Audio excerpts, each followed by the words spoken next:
오늘은 2023년 5월 28일 신부의 복음, 신부의 영성 46번째 시간입니다. 오늘도 세 가지의 주제를 가지고 말씀을 선포하도록 하겠습니다. 첫 번째, 집과 가족과 전토를 벌인 자입니다. 마가복음 10장 29절에서 30절에 예수님께서 말씀하셨다. 내가 진실로 여러분에게 말합니다. 나와 복음을 위하여 집이나 형제나 자매나 어머니와 아버지나 자녀와 논밭을 벌인 사람은 지금 이 시대에 집과 형제와 자매와 어머니와 자녀와 논밭을 100배나 받지만 박해도 함께 받으며 오는 시대에 영원한 생명을 받을 것이다. 이렇게 말을 하고 있습니다. 이러한 내용은 성경에 계속해서 이렇게 말씀을 하고 있습니다. 그야말로 예수님을 믿는 사람들은 그 복음의 쟁기를 들고 이 자기의 영혼의 밭을 가는 자들이라고 이야기를 할 수가 있습니다. 그래서 이것은 다 무엇과 상관이 있느냐고 하면 바로 상급과 관련이 있다는 사실이에요.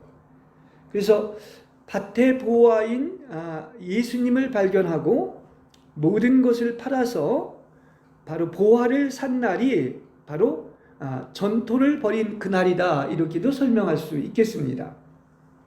그래서 예수님은 그것이면 족하다 말씀하십니다. 그대는 그대의 벌인 것을 지금 이 시대에서 100배나 되받고 또 나를 위한 핍박도 함께 받고 무엇보다도 오는 시대에 영원한 생명을 상속받을 것이라고 이야기를 하고 있습니다. 그러니까 우리가 이렇게 전토를 벌이면 족하다, 이렇게 주님은 우리에게 말씀하시는 것입니다. 계속 여러분들을 찾아봅니다. 마태복음 19장 28절에서는 인자가 자기 영광의 보좌에 앉을 때 우리도 12보좌가 앉아있는 이스라엘 12지파를 심판할 것이라고 말했고, 또 누가복음 22장 28절에서 30절에는 여러분은 내가 여러 시련을 겪는 동안 나와 함께 견디어 온 사람들이니 내 아버지께서 왕국을 맡기신 것과 같이 나도 여러분에게 왕국을 맡깁니다, 이렇게 얘기합니다. 그래서 여러분은 나의 왕국에서 나의 상에 함께 앉아 먹고 마실 것이며 보좌에 앉아서 12지파를 심판하게 될 것이다, 이야기를 하고 있습니다. 그러니까 보좌에 앉아, 하나님의 보좌에 앉아서 12지파를 심판하는 이러한 상급을 준다고 하는 이야기입니다. 자, 우리가 이 구원을 받았지만 구원은 값없는 선물이고 이것은 시작입니다. 그리고 현재의 기업입니다.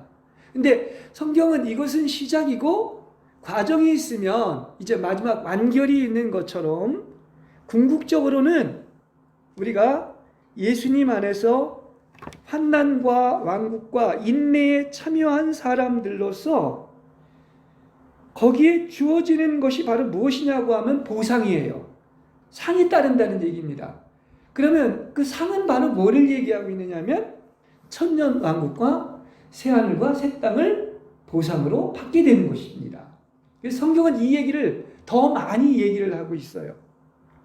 자, 지난주에서 계속해서 이 새하늘과 새 땅에서의 그 새 예루살렘 성을 여러분에게 보여드리겠습니다.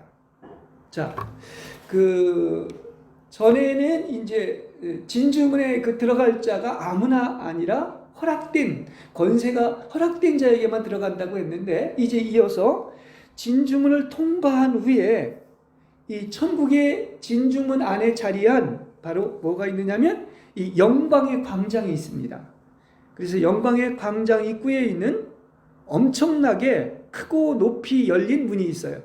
이건 밖에 진주문이 아닙니다. 안에 열린 광장 안 입구에 있는 또 문이 있습니다.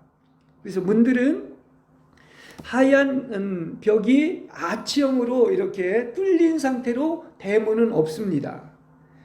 열려진 영광의 광장에는 진중문 안에서 사는 모든 천국의 백성들이 모여서 하나님을 사랑하는 기쁜 마음으로 하나님의 임재 아래서 바로 영광스러운 하늘의 예배를 올려드리는 장소입니다.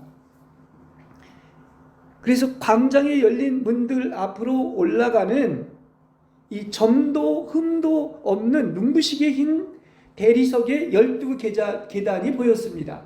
하여튼 이 새 예루살렘은 12라는 게 없죠. 다 그렇습니다.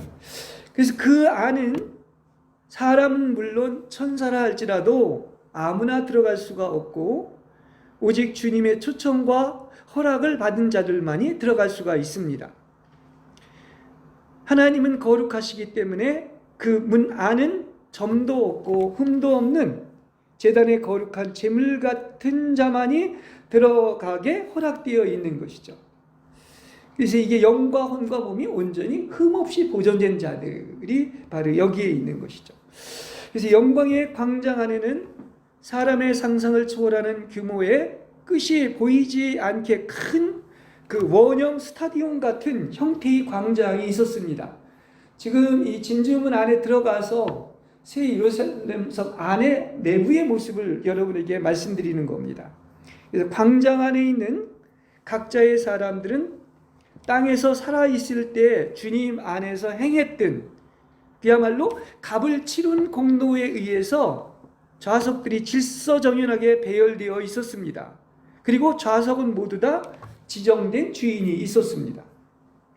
자, 아까 영광의 광장을 얘기하고 스타디움을 얘기했는데 또 이제 스타디움 위쪽에는 마치 야외 극장에 오페라 테라스 같은 형태로 배치된 좌석들이 있었습니다. 왜 오페라 공연을 하면 그 높이 있는 그 옆에 테라스 같은 것들이 있는 모습이에요.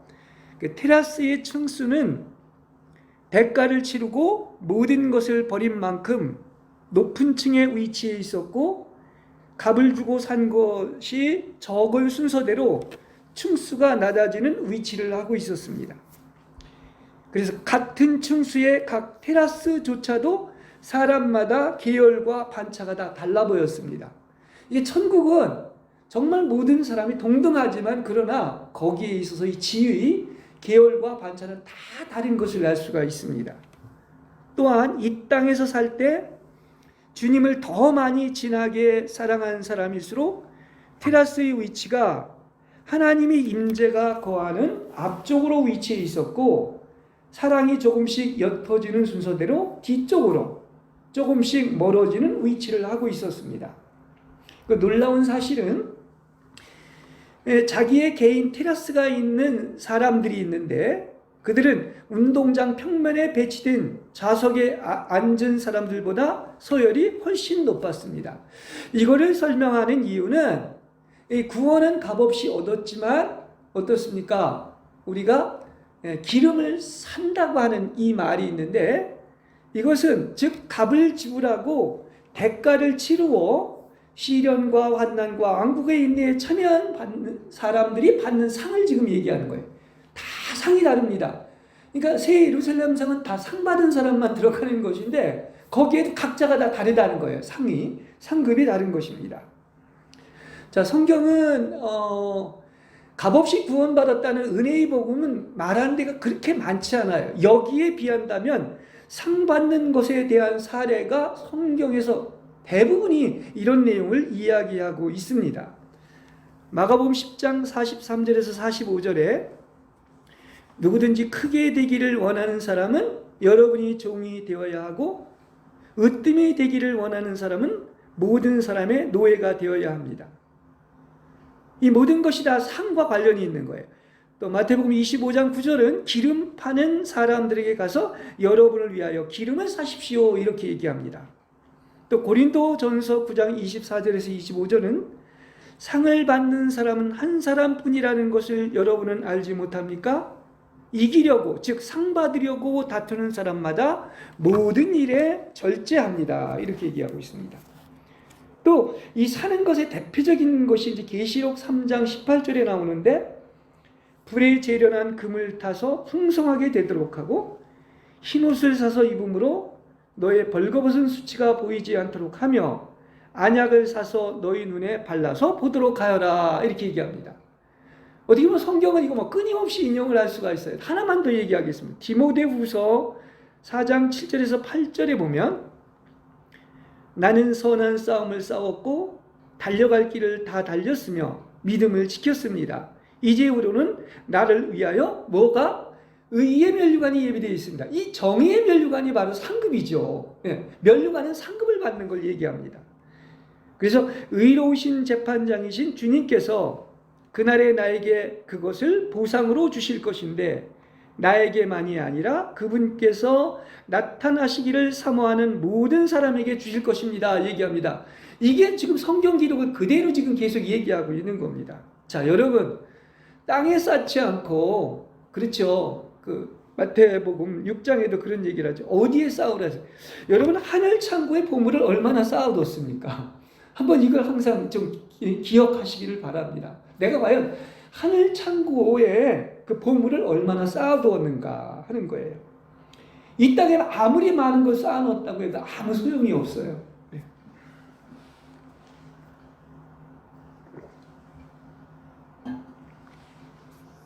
자, 계속해서 지금 새 예루살렘 성의 광경을 여러분에게 또 보여드리겠습니다.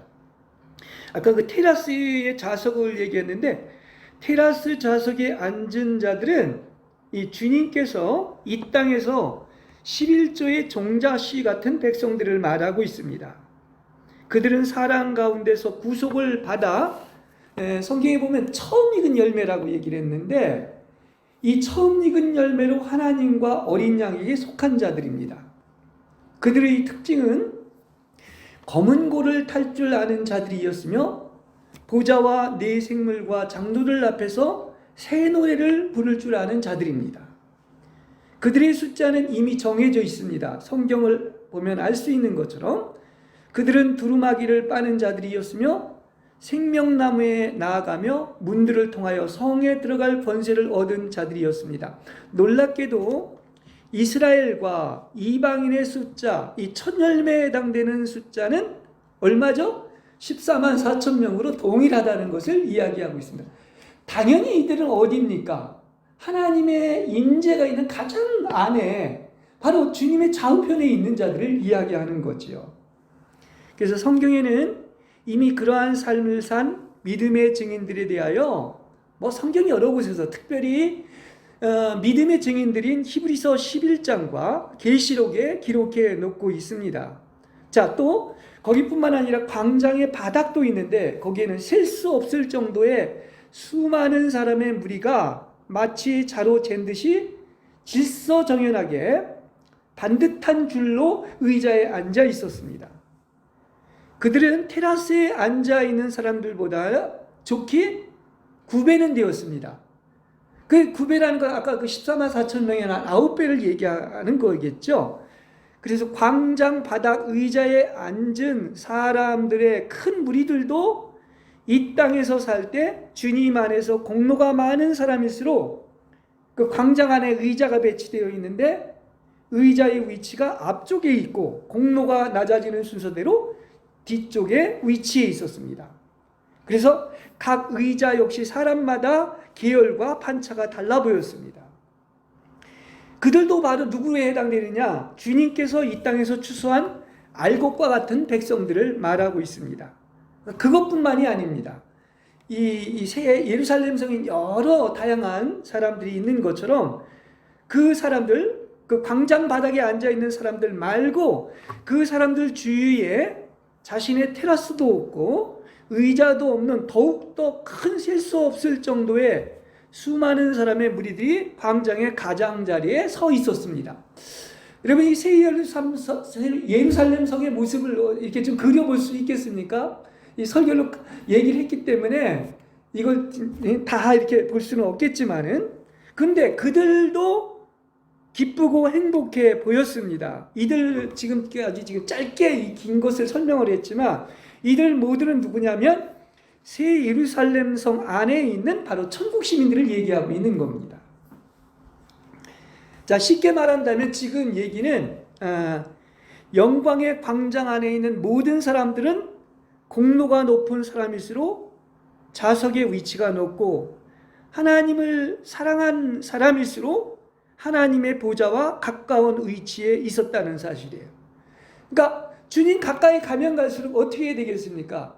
값을 주고 산다고 하는 것처럼 대가를 치르는 사람, 또 주님을 뜨겁게 사랑할수록 이제 주님께 더 가까이 있다는 얘기죠. 그래서 그들의 입은 의복도 달랐고 쓰고 있는 면류관도 달랐습니다. 그러니까 신앙생활을 하지만은 우리는 어떤 것입니까? 이것을 우리가 분명히 이 이상을 보았다고 한다면 우리 이 땅에서 그만큼 사랑을 심어야 돼요. 주님을 뜨겁게 사랑하고 이웃을 내 몸과 같이 사랑해야 됩니다. 그리고 또 나아가서 대가를 치러야 됩니다. 왜냐? 거기에는 놀라운 영광의 어떤 면류관이 우리에게 주어지기 때문인 거예요.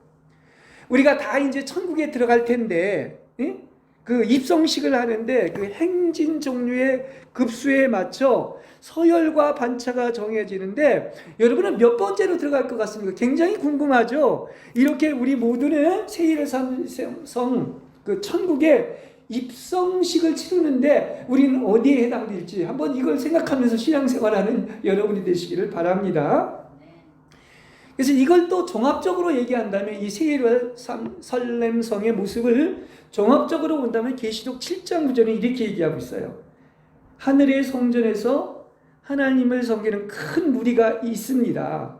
그들은 각 나라와 족속과 백성과 언어에서 나와 흰 겉옷을 입고 손에 종려나무 가지를 들고 보좌 앞과 어린 양 앞에 서서 찬양과 영광과 지혜와 감사와 존귀와 능력과 힘이 있다고 경배를 드리고 있습니다. 이들이 바로 누구냐면 신부인 이기는 자들이 되고 휴거되어 상을 받고 하늘의 성전에서 예배드리는 모습을 얘기하고 있는 겁니다. 그러니까 참 정말 우리는 이걸 그 생각만 해도 아까 기도하면서도 그랬지만 얼마나 기쁜지 몰라요. 우리가 그 새 예루살렘 성에 정말 그 백성들 신부들이 된다고 하는 것을 생각만 해도 너무나 기쁜 것이고 또 정말 우리가 예수 믿는다는 것이 이렇게 정말 그 놀라운 은혜와 사랑 이걸 생각할 때 정말 이건 말할 수 없는 표현할 수 없는 기쁨입니다. 그래서 정말 이 예루살렘 성에 참여하는 자들은 참으로 복이 있습니다. 왜냐? 이것은 정말 절대 지복의 상태에 들어간 사람들이기 때문인 것입니다. 네.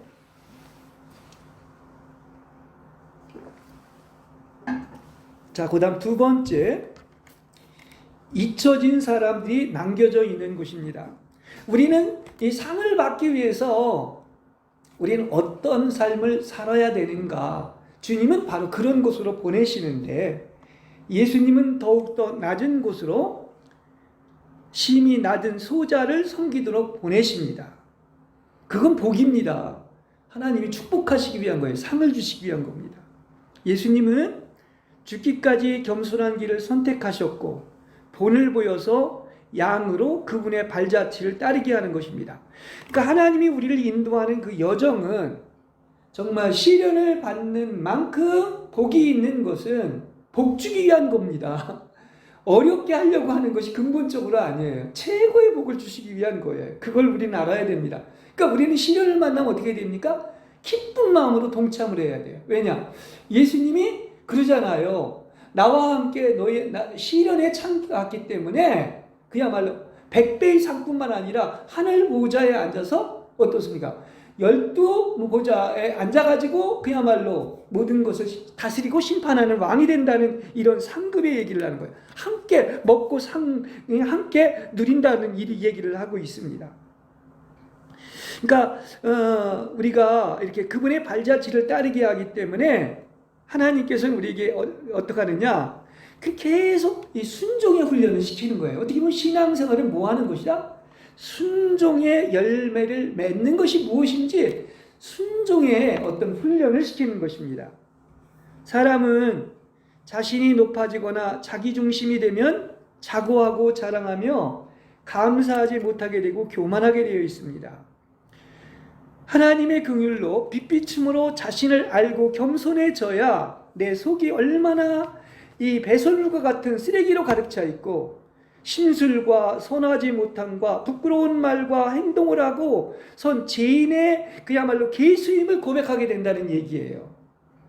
그러니까 이걸 아는 것이 정말 뭡니까? 하나님이 긍휼을 베풀어 주셨기 때문에 나를 아는 겁니다.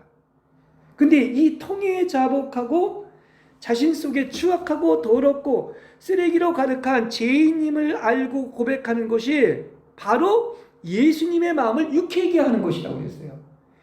예수님은 내가 죄인이라는 것을 인정하는 것을 유쾌하게 하시는 겁니다. 무슨 얘기인지 아시겠습니까? 나는 의인이다, 죄인이 아니다, 소경이 아니다 하는 게 아니라 나 같은 죄인, 나 같은 소경, 그리고 내가 말 한마디에서 아직도 회개해야 된다는 것을 알 때, 그래서 죄인임을 고백할 때 그것이 바로 예수님을 유쾌하게 하는 겁니다. 예. 그리고 또 나아가서 어떠한 환경과 처지에서도 감사하는 것이 마귀에게 한 방을 날리는 것입니다. 여러분, 마귀가 가장 싫어하고 마귀를 아주 KO시키고 한 방을 날리는 게 뭔지 아십니까? 아까도 그랬죠? 뭐 하는 거예요? 내가 죄인임을 고백하고 또 나아가서 모든 일에 감사하는 거죠. 예. 감사하는 자. 왜냐하면 마귀는 교만의 아비이기 때문에 겸손하고 더욱이 감사하는 사람을 미워하고 분노합니다. 교만한 사람은 겸손한 사람을 아주 싫어합니다. 왜냐하면 자신은 마귀의 본성이 있으므로 절대로 겸손할 수 없기 때문에 그런 거예요. 그리고 그 사실은 바로 뭐다? 어떤 것입니까? 감사하는 것은 하나님을 유쾌하게 할 뿐만이 아니라 마귀를 완전히 KO시키는 일이에요. 그게 감사로 나타나는 겁니다. 그러니까 우리는 이렇게 영과운이 밸런스를 이루고 자라서 점점 더 뭐가 되는 것이냐? 겸손한 자가 되는 겁니다. 신부는 뭐 하는 것이냐? 정말 교만이 없어지고 겸손한 자를 얘기하고 있는 거예요. 그걸 예수님이 본으로 보였죠. 나는 온유하고 겸손하니. 죽기까지 복종한 게 그 정도로 낮아졌다는 얘기인 것이죠. 겸손은 최고의 덕목이죠. 그래서 이러한 겸손한 자를 통하여 거친 사막 같은 이 세상에 바로 하나님의 백성들에게 생수를 제공하며 생수의 영이 흐르게 하는 데 사용됩니다. 많은 사람이 하나님의 일을 하는데 정말 이 생수를 제공하고 생수의 영이 흐르게 하는 것은 누구를 통해서다? 겸손한 자를 통해서 영이 흘러나오게 되어 있는 거예요. 교만하면 흘러나오지 않고 섞이게 된다는 사실이에요. 그러니까 신부의 심장 안에 흐르고 있는 그분의 영의 빛을 통하여 반사시켜 나오는 복음으로 말미암아 어둠에서 갈 바를 알지 못하고 신음하고 있는 수많은 하나님의 백성들에게 빛을 제공할 것입니다. 그 빛이 있으니까 빛이 나오는 거 아닙니까? 얼마나 빛이 가득하냐 하는 만큼 영이 해방되고 빛이 빛을 해방하는 거 아니겠습니까? 그러니까 저 사역은 뭐 하는 거냐면 절대 가리키는 게 아닙니다. 교리나 이론이 아니죠. 오직 뭐를 통하여? 하나님의 빛인 계시를 통하여 주인이 맡긴 집안 식구들에게 제때에 따라 양식을 나누어 주고 먹이고 영이 흐르게 하는데 이게 바로 복 있는 겁니다. 네. 그래서 하나님은 그 영을 호흡과 함께 코로 불어넣어 가슴에 영이 거하는 거죠. 사람이 영이 거하는 거 아니겠습니까? 그러니까 우리는 항상 얘기를 하듯이 밖에서 찾지 마시고 금송아지보다 귀한 것이 아니 우주보다 귀한 것이 어디에 있다? 그것이 우리의 영 안에 그 하나님의 영이 계신 겁니다. 오늘 그러잖아도 성령 강림전인데 성령이 오셨잖아요. 밖에 있는 게 아니에요. 여러분 안에 있어요. 그렇지 않습니까? 그래서 어디서 찾아야 된다? 항상 내 안에서 그분을 찾으시길 바랍니다. 예. 성경에 보면 뭡니까? 내 마음에 합한 자가 되어야 된다고 하는데 그 대표적인 그런 사역을 한 것이 딱 떠오르는 게 주와 합한 자면 다윗이 아닙니까? 이 다윗의 영을 가져야 돼요, 우리가. 그래서 주님께서 주님과 내가 마음이 합한 자가 된다는 것은 다른 말로 하면 합한 영이 되고 또 생각과 감정과 뜻이 주님과 같은 것입니다. 이게 성경에 나오는 이 사람들은 다 뭐냐? 어떻게 보면 오직 성령의 계시를 통하여 성령이 그 안에 임하셨고 그것이 바로 계시고 그래서 한 영이 돼서 그 영을 흘려보내는 거예요. 우린 도구입니다. 이걸 알아야 돼요. 그래서 예수님은 어디에 계시는가? 제가 지난주에도 얘기를 했고 얘기했지만 예수님은 가장 낮은 곳에 거하는 작은 소자 안에서 울고 웃는 것을 보여주신다고 하는 사실인 것입니다. 어떻게 보면 정말 길거리에서 구걸하는 거지일지 모르지만 그 눈망울 속에 바로 예수님의 모습이 보일 수 있는 겁니다. 그래서 작은 소자는 그 돈이 없어 가난한 자가 아닙니다. 그 가난한 자는 예수님이 그랬어요. 항상 우리 곁에 있는 것입니다. 근데 바로 나는 너와 항상 같이 있지 않다는 거예요. 떠난다는 거예요. 그러면 이제 예수님이 성령으로 오셨는데 어디 안에 계시느냐? 가난한 자들이 아니라 바로 이것을 말한다면 영적으로 잊혀진 자들과 함께 한다는 거예요. 예수님이. 그러니까 가장 작은 소자는 누구를 얘기한다? 잊혀진 사람들을 얘기하는 겁니다. 그러니까 예수님이 말하는 가장 낮은 곳은 어디냐? 이 벌어진 채 남겨져 있는 곳을 의미하는 것입니다. 자, 그러므로 잊혀진 사람들이 남겨져 있는 곳이 바로 예수님이 말하는 어디예요? 낮은 곳임을 우리는 기억해야 할 것입니다. 왜 우리가 99마리의 양을 두고 바로 잊혀진 단 한 마리의 양을 찾으러 주님이 오신 것처럼 그분의 심장에 아려오는 잃어버린 양들이 있다는 사실이에요. 그래서 이렇게 잊혀진 사람, 다시 말하면 잊혀지고 심장을 아리게 하는 사람들에게 우리는 어떻게 해야 되겠습니까? 우리 신부들이 가야 할 곳이 그곳이에요. 그들에게 사랑을 하는 것이, 그들에게 작은 성김을 냉수한 그릇을 대접하는 것이 곧 나를 대접하는 것이다, 이렇게 얘기하고 있죠. 마태복음 25장에서도 그 얘기를 하고 있지 않습니까? 가장 작은 자 하나를 대접하는 것이 곧 나를 대접하는 것이다. 그 잊혀진 자들 속에 예수님이 계시다는 얘기인 거죠.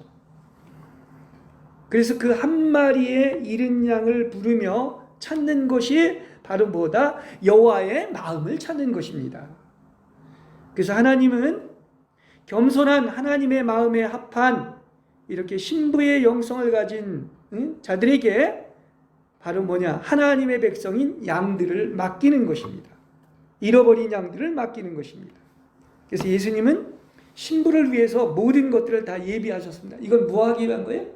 정말 주님이 이 땅에 오셔서 그렇게 사는 것처럼 잊혀진 자들에게 완전히 정말 대접하고 사랑을 베푸는 것이죠. 그래서 이렇게 이 일을 위해서 선택된 신부들은 주님께서 다 예비해 놓으셨습니다. 시작은 미약했지만 나중은 창대해지며 받은 복을 양들에게 흩어서 나누어 주는 사람이 될 것입니다. 이들은 참 복 있는 사람이죠. 그래서 그분의 신부는 당연히 이런 훈련을 받아야 돼요. 더 낮은 곳으로 가서 잊혀진 자들을 섬기도록 하나님은 보내시는 것을 훈련시키는 거예요. 그래야 신부의 훈련이 되고 또 나아가서 어떻게 됩니까? 큰 상급을 얻을 수가 있는 것입니다. 그래서 사람을 에덴 동산에 두시고 그곳을 일구고 지키라고 한 것처럼 우리는 타락해서 그걸 못했지만 앞으로 왕으로서 다스리는 자가 되는 연습을 바로 이 땅에서 시작해야 되는 것입니다. 그래서 하나님은 더 낮은 곳으로 심히 낮은 소자에게 섬기도록 우리를 보내시는 것입니다. 그러니까 사랑이죠, 사랑. 사랑을 이렇게 하나님을 사랑하고 작은 자를 사랑하는 것입니다.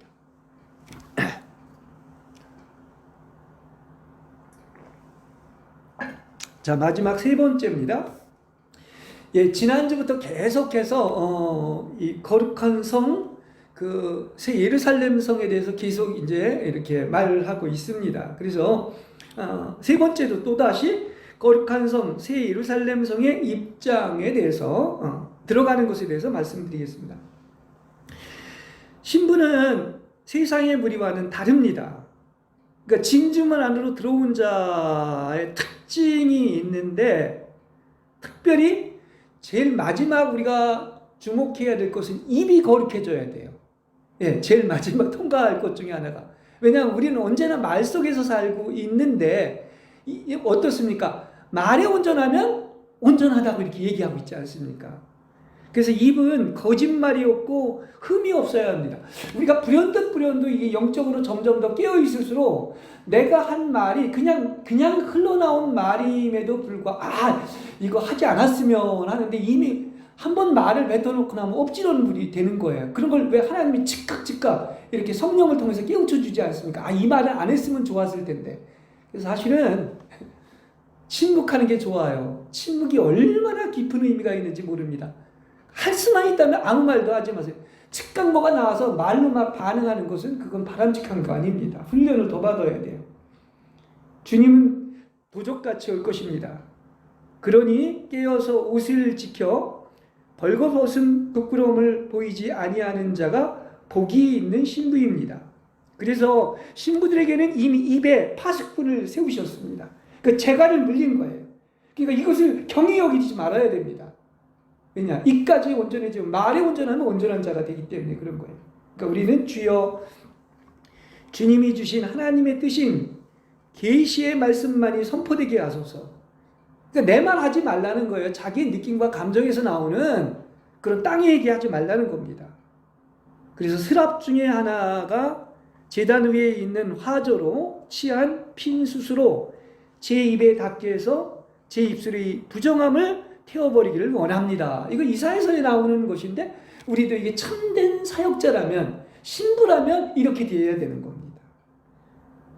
그래서 선견자의 예언의 사역을 통해서 이렇게 하나님의 뜻을 담은 계시의 말을 선포하면 반드시 어떤 일이 있느냐, 나와 함께 어떤 핍박을 받는다고 하는 것처럼 이렇게 이런 무리들에게 쫓겨나고 외톨이가 될 것입니다. 그러나 우리는 상관없이 예수의 마음을 기쁘게 해드리며 그 외에 다른 곳에는 관심이 없어야 합니다. 예. 우리는 원수가 쏘아대는 아주 작은 불화살에도 아파하고 신음하고 울 때가 있죠. 근데 우리는 강건해져야 됩니다. 그래서 주님께 저를 강건하게 빚으셔서 당신의 귀하신 뜻을 담대하게 선포하게 하소서. 이제 더 이상 제가 원하는 삶은 없어지게 하시고 예수님만이 제 삶의 모든 것이 되게 하소서. 이 하나하나가 다 보고 계시고 기억하고 있고 정의의 면류관이 상급이 주어진다는 사실이에요. 예. 우리 모습을 보면 형편없죠. 예. 정말 언제나 그냥 이득을 취하려고 하고 아주 추하고 더럽죠. 근데 그럼에도 불구하고 주가 우리를 사랑하는 것은 새로워질 것을 기대하고 바로 하나님 속에서 내가 너를 낳았다 했기 때문에 이렇게 목숨을 줄 수 있을 정도로 우리를 사랑한다는 사실이에요. 예. 우리 속에서도 이 사랑의 산 불꽃이 타올라 그분을 사랑하면 그 아가서서에도 얘기하고 있는 것처럼 많은 물이 끄지 못하고 홍수로라도 엄몰지 못할 정도로 속에 있는 그 어떤 더러움도 추함도 모두 제가 되어버리는 거예요. 이게 이 추함이나 더러움이 없어지는 것은 바로 뭡니까? 온전히 이 사랑으로 연합되어 있을 때 이렇게 된다는 사실이에요. 사랑만이 이게 치유책입니다. 이것이 바로 뭐다? 아가서에서 얘기하는 사랑의 힘을 얘기하고 있는 겁니다. 그래서 이런 자에게 예비된 곳이 바로 뭐죠? 그것이 바로 이제 영원 천국인 새 예루살렘 성을 얘기하고 있는 거예요. 우리는 결국은 모든 결론은 여기에 있습니다. 그래서 불꽃과 같은 사랑의 불이 있는 이기는 자, 이게 이제 바로 신부들인데, 그래서 예수님은 왜 우리를 이렇게 사랑하고 있느냐고 하면 항상 완성된 나의 모습을 보고 계십니다. 시공을 초월해 있죠. 그리고 이걸 누가 이루신다? 주께서 이 일을 이루실 것이기 때문인 것입니다. 그러니까 이 새 예루살렘 성도 이미 주님은 완성된 모습을 보고 있는 것이고 여러분도 완성된 이렇게 모습을 보고 있다는 사실입니다. 주께 있어 천년은 하루와 같아 천년왕국은 영세로 보면 한 경점이고 영원한 나라인 거룩한 성 새 예루살렘이 내 아버지의 장막집입니다. 이렇게도 볼 수 있어요. 천년왕국이 예수님의 나라라고 한다면 새 예루살렘 성은 아버지의 나라입니다. 계속 또 새 예루살렘 성을 얘기를 합니다. 그 성의 빛은 지극히 귀한 보석 같고 벽옥과 수정같이 맑습니다. 진주로 만든 12대문에는 12명의 천사가 지키고 있고 12지파의 이름들이 있습니다. 이게요, 보이는 세계는 없습니다. 이 영적인 세계는 보이지 않는 세계인데 이것은 그냥 영적인 것만이 아니에요. 거기에는 반드시 어떤 새 예루살렘 성이 있다고 하는 사실이에요. 예. 우린 그걸 볼 줄 알아야 됩니다. 영적인 세계에 뭐가 있다? 실제가 있다. 그것이 있는 것입니다. 영적인 것만 아니라 우리 안에서 그렇게 새 예루살렘 성이 이루어진 것만이 아니라 실제로 거기가 있습니다. 예. 그래서 성은 맑은 유리 같은 정금으로 만들어져 있으며 성곽의 기초석은 12가지의 보석들로 만들어졌으며 12사도의 이름이 새겨져 있습니다. 성곽의 재질은 벽옥이며 성의 몸체는 가로 세로 높이가 2200km로 같습니다. 그 성은 밤낮이 없으니 해와 달이 필요 없고 아버지의 영광의 빛으로 둘러싸여 있으며 예수님이 친히 비추는 등이 되는 거죠. 그러니까 아버지가 해가 되고 예수님이 등이 되는 것이죠. 예. 근데 이게 있잖아요. 우리가 그 성경에도 이렇게 얘기하고 있는 것처럼 천사들만 있던 장소에도 뭡니까? 하늘에 에덴이 있었잖아요. 그게 실제로 있었던 거예요. 거기에서 사탄이 쫓겨난 겁니다. 그렇죠? 그래서 그 성 전체 안에는 거기는 계시록 22장에도 보는 것 보좌가 있어요? 없어요? 따로 없습니다. 따로 없고 아버지의 숨결, 호흡이 서려서 이렇게 존재하고 있는 거예요. 그래서 아버지의 완벽한 그 설계도, 이걸 모양, 모세한테는 이걸 뭐라 했죠? 하나님이 지시하신 식양이라고 했죠. 그러니까 성막도 그렇고요. 다윗에게 얘기한 그 성전도 다 보면 뭐냐? 그게 설계도야. 하나님이 일일이 모든 것을 다 가르쳐 주셨습니다. 그럼 새 예루살렘도 어떻다는 얘기인 것입니까? 그런 아버지의 완벽한 설계도죠. 모형이 있어서 단 하나도 빠짐없이 계획됐다는 사실을 아시길 바랍니다. 이거 다 누가 알려준 거예요? 하나님이 알려준 거예요. 치수까지도. 예. 그걸 알아야 됩니다. 그렇죠? 그래서 우리들은 그분의 숨 안에서 나왔고 그 숨이 바로 우리 안에 있는 불씨들인 겁니다. 그래서 우리 모두는 이 사랑의 빛을 진 사랑의 산 불꽃이라고 하는 것처럼 존재들로 그 빛을 탕감받을 것이며 그 사랑을 알기에 그분을 사랑할 수밖에 없고 이렇게 영광 안에서 감사와 찬양으로 영원히 거하게 될 것입니다. 이것이 바로 새 예루살렘 성인 거예요. 그렇습니다. 모든 것은 시작이 있으면 과정이 있고 결론이 있죠. 그리고 생명은 성숙한 겁니다. 계속 자라는 거죠. 그래서 완성을 향해 가는 겁니다. 겨울이 있으면 봄이 있고 여름이 있고 열매를 맺는 때가 있는 것처럼 성경은 이 얘기입니다. 그래서 어떻습니까? 이렇게 하나님의 계획, 설계도, 모형, 경륜, 행정이 모두 다 집대성돼서 이렇게 이루어지는 것, 이게 이제 바로 홀리시티라고 하는 평화의 도시 새 예루살렘 성에서 이루어질 것입니다. 그러니까 우리가 영원히 사모할 거룩한 그 새 예루살렘 성 말고는 무엇이 있겠습니까? 예.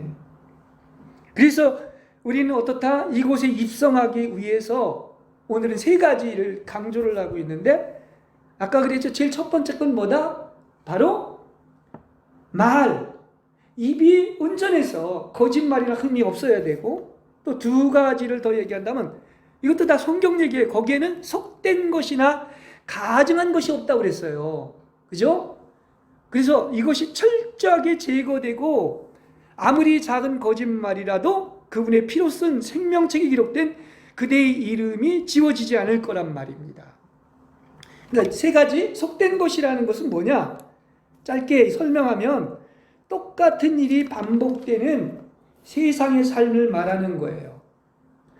먹고 마시고 장가들고 시집가고 있으면서 이렇게 노아의 때와 같이 세상에서 벗어나지 못하는 거예요. 이게 속된 겁니다.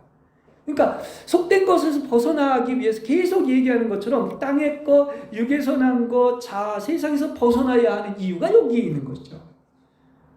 그러니까 생각을 바꾸어 영이 깨어 있어 세상에서 구별되어야만 성결한 삶을 사는 거예요. 그러니까 뭐 다른 말로 한다면 깨어있지 않는 삶이 바로 속된 거예요. 깨어있는 것이 구별된 삶이란 얘기입니다.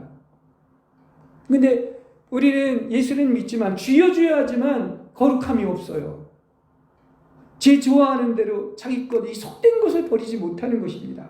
또 하나 마지막, 가증한 일은 뭐를 얘기하는 거죠? 거기에는 가증한 것, 속된 것 없다고 그랬죠? 새 예루살렘 성은. 이것은 가치관을 온전히 바꾸는 거예요.